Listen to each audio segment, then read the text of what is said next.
fukaraɓe andiraɓe almajiri e yinnaɓe heɓi hakkilo ha diwal Gombe.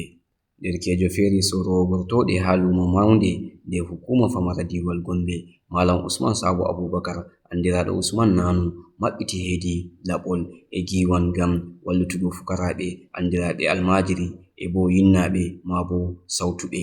Ko ɗume foɗi hakkilo derkejo on wallitata fukaraɓe yinnaɓe o wiyata sakamakon su almajirai da mahaukata yugono fukaraɓe yinnaɓe wartina ko ɗume ha hedi ɓurna himɓe fu eno dakki ɗum ɓe wondi foɗi himɓe elata ɓe waɗi o laari wakkere toy o wallitata ngam jangal yeso maɓɓe ko himɓe accai elugo ɓe kuma a daina wannan kyamar tasu ga cikin al'umma. Malam Nanu fuɗɗuɗo wallitende nden lebbi 7 sali ɗum wiyata o anda ɗuɗuki fukaraɓe e yinnaɓe o walliti iga fuɗɗuki wargo jonta.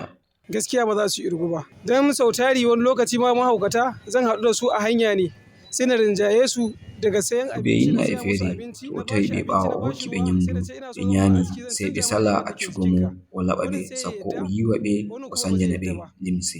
Gaskiya ban san iya adadin su ma ban san iya adadin wanda na yi wa wannan abun ba.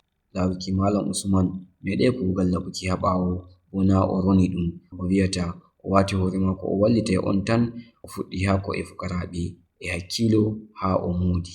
O holli seyo mako dow bandiraɓe shoggol mako e keddiraɓe no ɓe wallitirta mo e laɓi ma bo reza ndiyam enta sabulu e ma mo hokki mo gaɗa hedi o yiwata fukaraɓe e yinnaɓe ɓen. Malam Usman noddini gwamnati diwal Gombe dow ɓe watana mo juuɗe ɓe heɓana mo kare kugal e wallitoɓe. Gaskiya ina neman taimako ga gwamnati da ta taimaka mun ta ƙara mun ƙarfin gwiwa akan abun da nake yi, ko ga kayan aiki ko ga mataimaka wanda za su taimaka mini a cikin tafiyar da nake na aiki.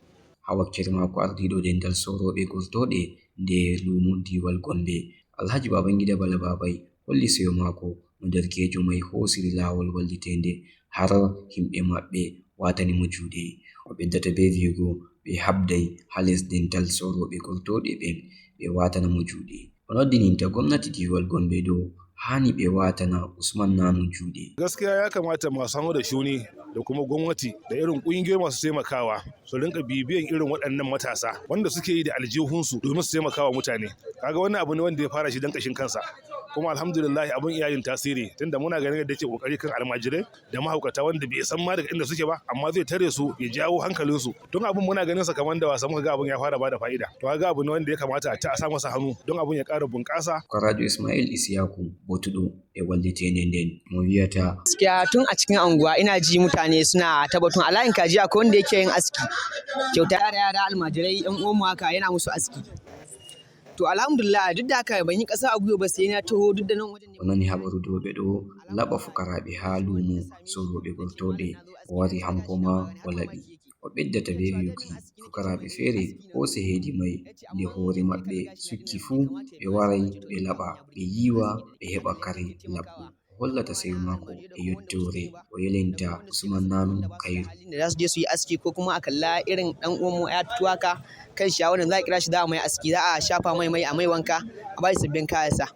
Malam Abdullahi Sabo Alfaida gimɗo wuro Gombe holli seyo o noddata himɓe Gombe dow ɓe ekkitira e Usman Nanu, woɓɓe bo hosa hedi wallitende ta'uki feɗeli gam heɓunki fukaraɓe e yinnaɓe ya zama wani kuma ya yi koyi da irinsa, ya duba ya ga yara ƙanana da masu mahaukata da suke tafiya faratun su nan tunda su ma farcen nan cuta ne datti yana zama za su zo su ci abinci da hannunsu kuma ba za su iya yankewa su yi control ɗin kansu ba. To muna sa ran wani ma ya kama wani layi ta wannan gurin shi. Kamal Hammaju ko da Radio Enter TV International iga diwal Gombe, Najeriya.